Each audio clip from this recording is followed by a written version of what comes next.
చందు కరుణగా మారి ప్రాణం పోసుకుని మన మధ్యకొచ్చిందమ్మా. ఈ ఇంటిని నేను సొంతం చేసుకోవాలి అనుకుంటున్నాను. నాతో పోటీ పడే సత్తా ఎవరికుందో వాళ్ళు పోటీ పడొచ్చు. 4,50,00,000. ఎన్ని తప్పులు చేశాను బాబాయ్. ఇప్పుడు ఒక్కొక్కటి తలుచుకుంటుంటే నా మీద నాకే అసహ్యం కలుగుతుంది.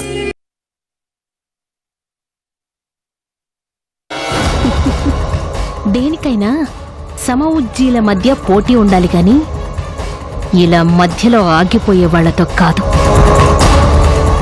ఇప్పటికైనా గెలుపు నాదే అని ఒప్పుకొని వెళితే మంచిది.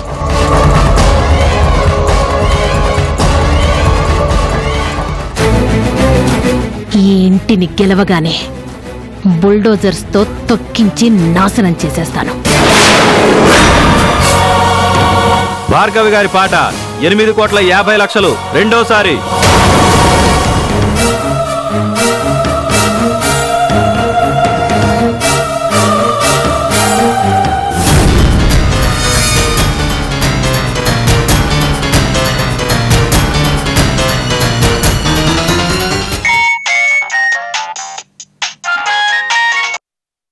హలో అమ్మా కరుణ, ఎక్కడున్నావమ్మా? ఒక పని మీద బయటికి వచ్చానండి. అదేంటమ్మా, రాజాగారి ఇల్లు వేలం పెట్టారట కదా, మరి నువ్వు అక్కడికి వెళ్ళలేదా? అక్కడే ఉన్నానండి. ఏమైంది, వేలం గెలిచావా? గెలుపుకి ఓటమికి మధ్యలో ఉన్నాను. 8.5 కోట్ల వరకు వెళ్ళింది. అంతకుమించి వెళ్ళే ధైర్యం చేయలేకపోతున్నాను. ఎందుకమ్మా అధైర్యపడతావు? నీకు ఆ ఇల్లు ఎంత ఇంపార్టెంటో నాకు తెలుసు. డబ్బు కోసం అస్సలు ఆలోచించకు. నువ్వు గెలిపే లక్ష్యం అనుకుని పాడు, నేనున్నాను కదా. నీకు ఎంత కావాలంటే అంత ఇస్తాను. నిజంగానా? అస్సలు అనుమానం వద్దమ్మా, నేను చెప్తున్నాను కదా. కానీ చాలా థ్యాంక్స్ అండి. సమయానికి దేవుళ్ళ ఫోన్ చేశారు. ఉంటాను.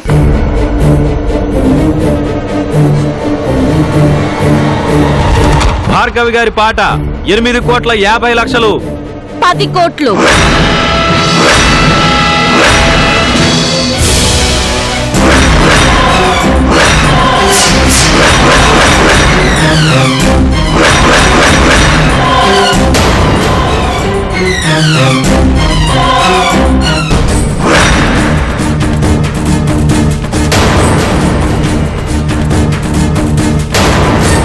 అమ్మా,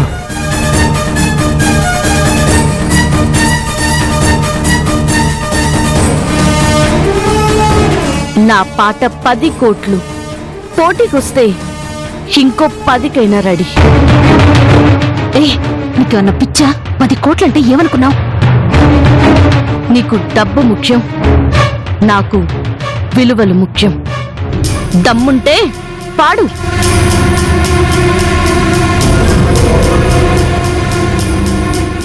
కరుణ గారి పాట 10 కోట్లు ఒకటోసారి.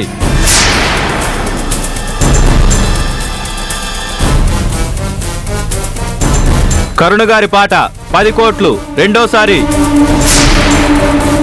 భార్గవి గారు చెప్పండి.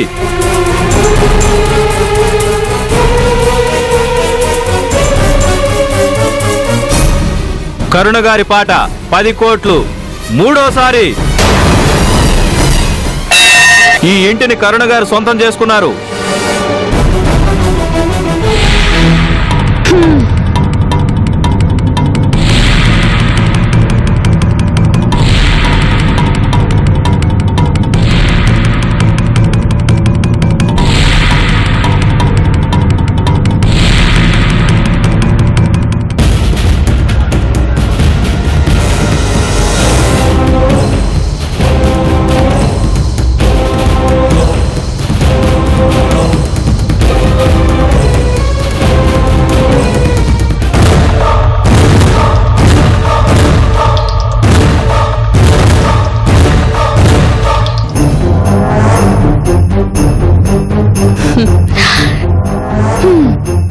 చెప్పాను కదా గెలుపు నాది అని. నన్ను గెలవడం నీ వల్ల కాదు. ఇదిగో ఇది దేవాలయం. ఇందులోకి నీలాంటి దుష్ట శక్తులు అడుగు పెట్టలేవు. గుర్తుంచుకో.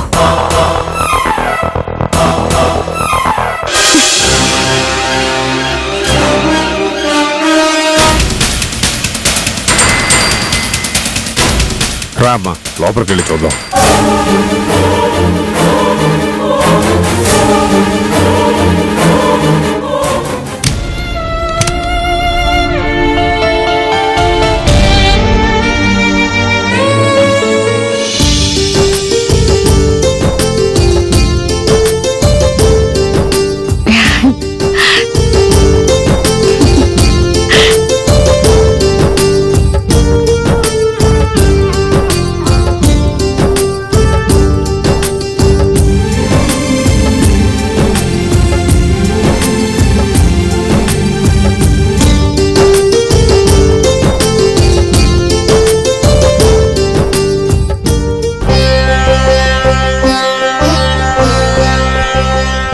అమ్మా నేను పైకి వెళ్ళి చూస్తాను.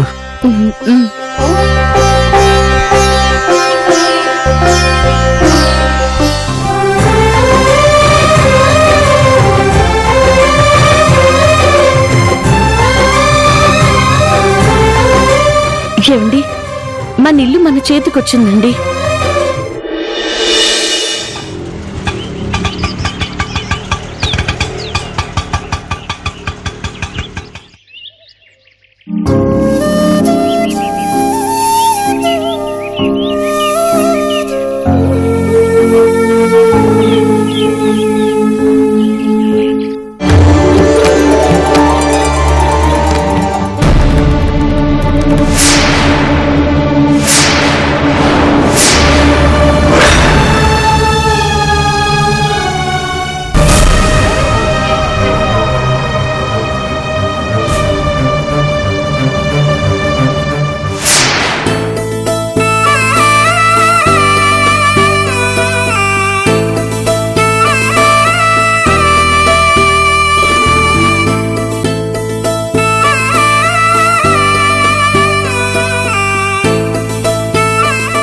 లోపలికి రా కరుణ, రా.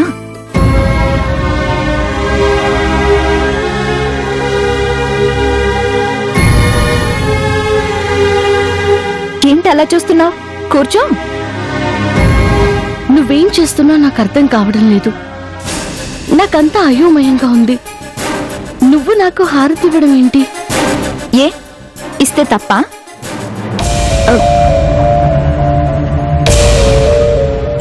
నా భర్త కోసం ఎంత చేశావు? నా కోసం ఎన్ని త్యాగాలు చేశావు? నా కోసం ఎన్ని చేస్తున్న నీకు ఈ మాత్రం చేయకపోతే ఎలా? చందు,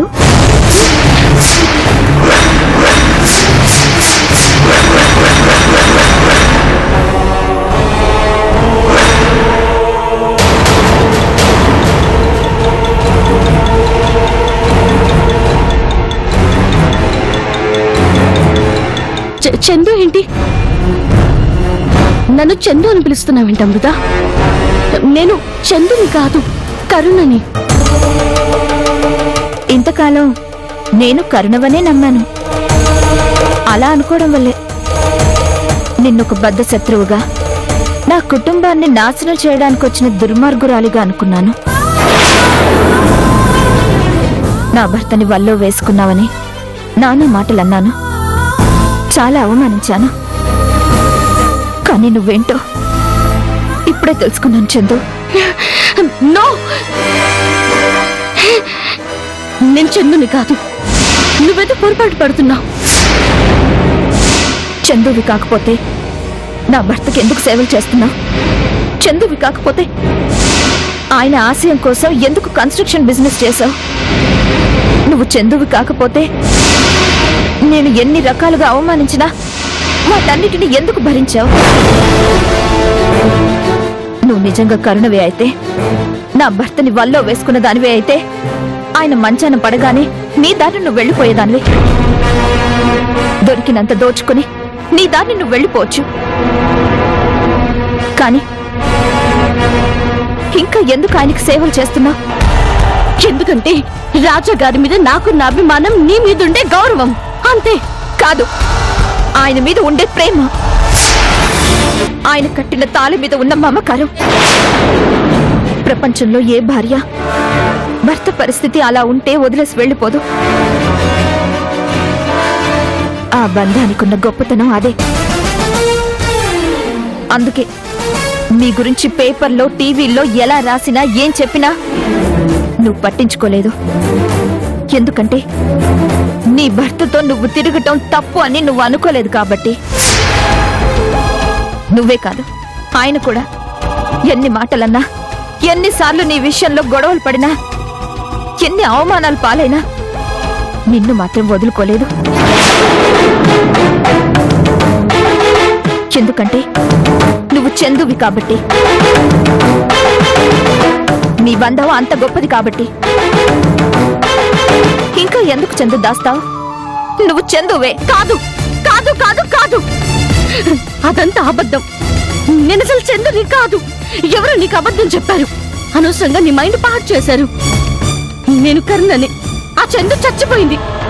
చచ్చిపోయిన మనిషి ఎలా వస్తుంది? రాదు. రాదా? చనిపోయిన చందు తిరిగి రాదు గాని చందు రాయించుకున్న పచ్చబొట్టు మాత్రం నీ చేతి మీదకి ఎలా వచ్చింది చందు?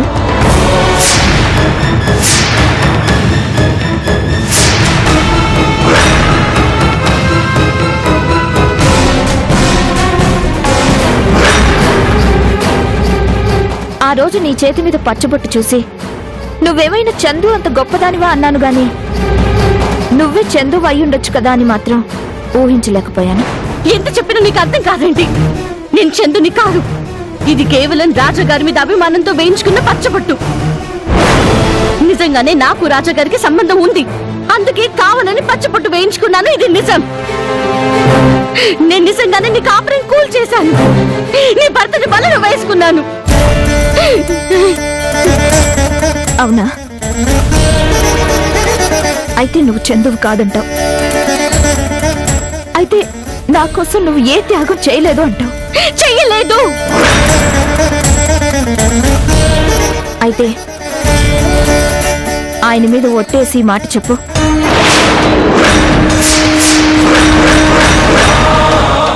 నువ్వు చందువి కాదు, నా కాపురం కూల్చిన కరుణవి మాత్రమే అని ఆయన మీద ఒట్టువే. మళ్ళీ నిన్నొక్క మాట అడిగితే అప్పుడు అడుగు.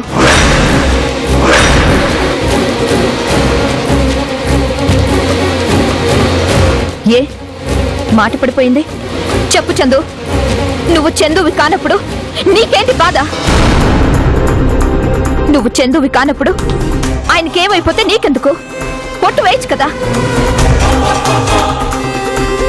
నిజం చెప్పు చందు. నువ్వు చందువి అన్న నిజాన్ని చెప్పు. చెప్పు చందు. నువ్వే చందువని చెప్పు. చెప్పు చందు, చెప్పు.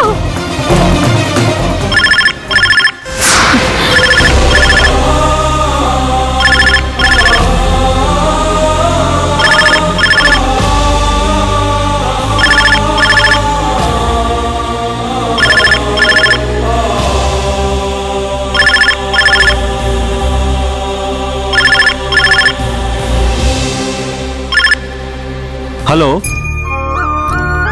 అంకుల్, నేను రాజాని. రాజా, అంకుల్, చందు వేలం గెలిచింది. అవునా? ఆ ఇంటిని సొంతం చేసుకుంది అంకుల్. అయితే మన ఇల్లు మనకి తిరిగొచ్చిందన్నమాట. చాలా సంతోషం రాజా. నా నుంచి చందు ఒక్క రూపాయి కూడా తీసుకోకుండా మళ్ళీ పూర్వ వైభవాన్ని సంపాదించిందన్నమాట. ఎంతైనా మీ కూతురే కదా అంకుల్. చందు ఇంటిని సొంతం చేసుకుని వచ్చాక తన కోరికేంటో చెప్పింది అంకుల్. నేను అమృతతో కలిసి ఆ ఇంట్లో అడుగు పెట్టాలి అని కోరుకుంటుంది. అమృత నొప్పించడం నా వల్ల అయ్యే పనేనా?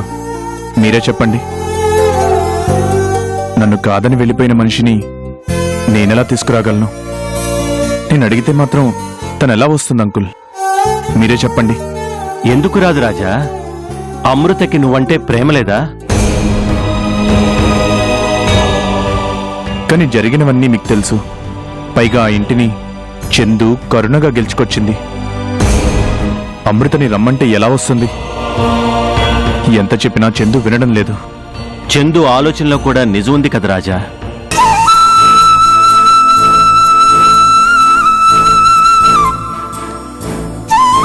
అయితే నా బాధలో కూడా న్యాయం ఉంది కదా అంకుల్. ఈ సమస్యని మీరే పరిష్కరించాలి. చందు కన్నా సర్ది చెప్పాలి, లేదా అమృతనైనా ఒప్పించాలి. ఎందుకంటే ఇద్దరికీ మీరే తండ్రి. ఇద్దరూ మీ మాట వినేవాళ్లే. ఏం చేస్తారో మీరే చెయ్యండి అంకుల్. ఇందులో చేయడానికే ఉంది. అమృతనే ఒప్పిస్తాను.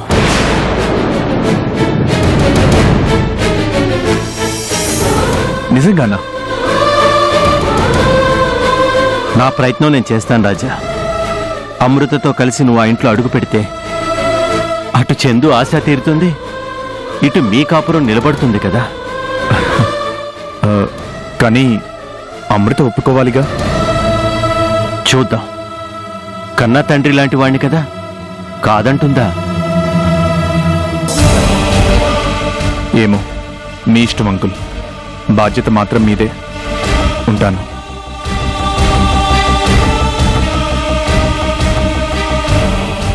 విన్నావా అమృత? చందు వేలంలో ఇంటిని గెలిచిందంట. ఆ ఇంట్లో నీతో కలిసి అడుగుపెట్టి గృహప్రవేశం చేయాలని రాజాతో చెప్పిందంట. నిన్ను ఒప్పించమని నాతో రాయబారం నడుపుతున్నాడమ్మా మీ ఆయన. చూసారా బాబాయ్, ఇంకా నాకు మంచి చేయాలని కోరుకుంటుంది. అంత గొప్ప మనిషిని ఎన్నేసి మాటలన్నాను, ఎంత అపార్థం చేసుకున్నాను. నీకు తెలియకనే కదమ్మా ఇదంతా జరిగింది. నిజంగా నేను పిచ్చిదాన్ని బాబాయ్. బాధల్లో నుంచి ఆవేశం వస్తుంది. ఆవేశం అజ్ఞానాన్ని తెస్తుందని చదవడమే తప్ప నేను జ్ఞానాన్ని కోల్పోతున్నానని ఊహించలేకపోయాను. ఒక్క క్షణం నా భర్త గురించి ఆలోచించినా, కరుణ గురించి ఆలోచించినా ఎప్పుడో తనే చందు అని కనిపెట్టేదాన్నేమో. ఇప్పటికైనా మించిపోయింది లేదులే.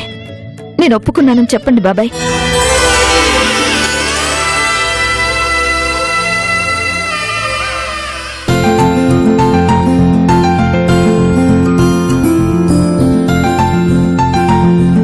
రే చిన్న, నాకు డౌట్ రా. ఇంకెందుకు ఆలస్యం? అడుగు. నీకు రిపేర్ చేయడం కంటే డౌట్లు ఎక్కువ వస్తాయి కదా. మనసులో ఉన్నది బయటకు కక్కాయి. అవునరా, ఈ కారు ఇంజిన్ కనిపెట్టినోడు గొప్పోడా, లేకపోతే వాడు కనిపెట్టిన ఇంజిన్ రిపేర్ చేయడం వచ్చినోడు గొప్పోడా? నీకింతవరకు పనెందుకు రాలేదో నాకు ఇప్పుడు అర్థమైందిరా. ఎందుకు రాలేదంట? నీకసలు పని మీద తప్ప మిగతా వాటన్నిటి మీద ఆలోచనలు ఎక్కువ కాబట్టి. ఆ పనికి మాలిన ఆలోచనలు పక్కన పెట్టి కాస్త పని చేయరా పిచ్చదవా. ఆ కూలెంట్ సంగతి చూడు. అంతేరా, సమాధానం చెప్పడం రాకపోతే పక్కనుండి పిచ్చోడనే పిలుస్తారు. ఏడ్చావులే, ముందు పని చూడు.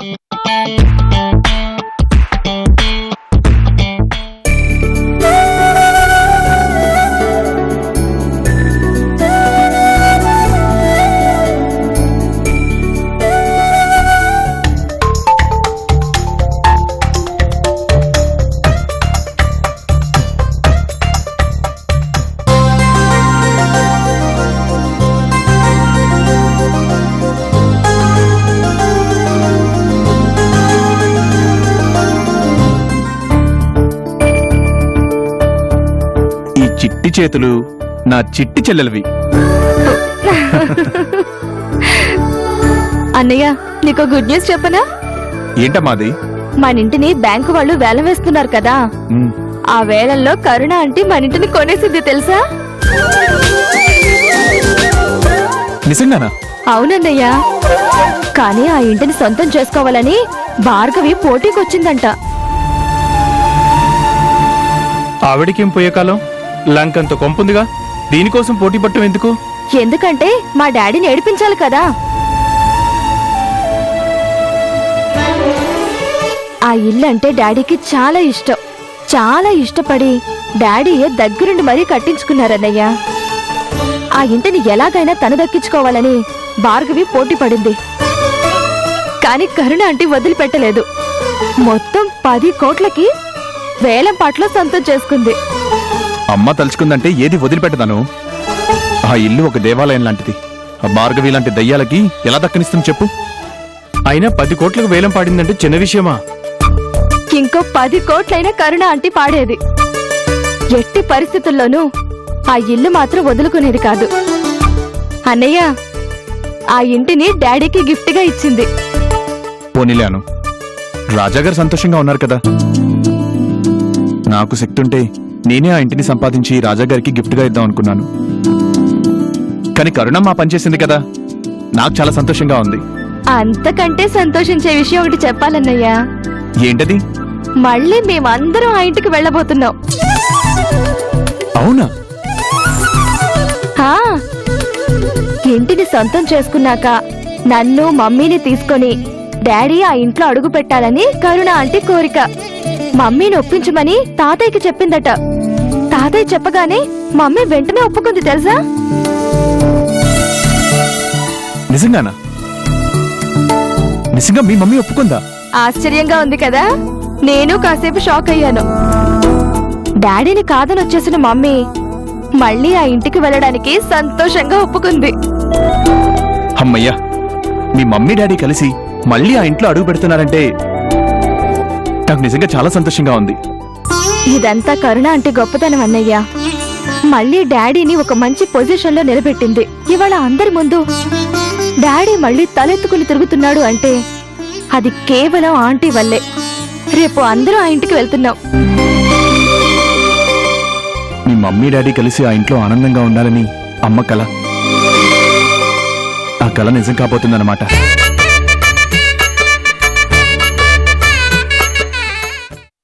కరుణ ఇది బాబాయ్. కరుణ ఇంట్లో లేదమ్మా. ఇవిగో రాజా ఇంటి డాక్యుమెంట్స్. ఇక తన అవసరం లేదు అనుకుని వెళ్ళిపోయింది. ఓ, అంటే ఇంతకాలం నా స్థానం భర్తీ చేసిందన్నమాట.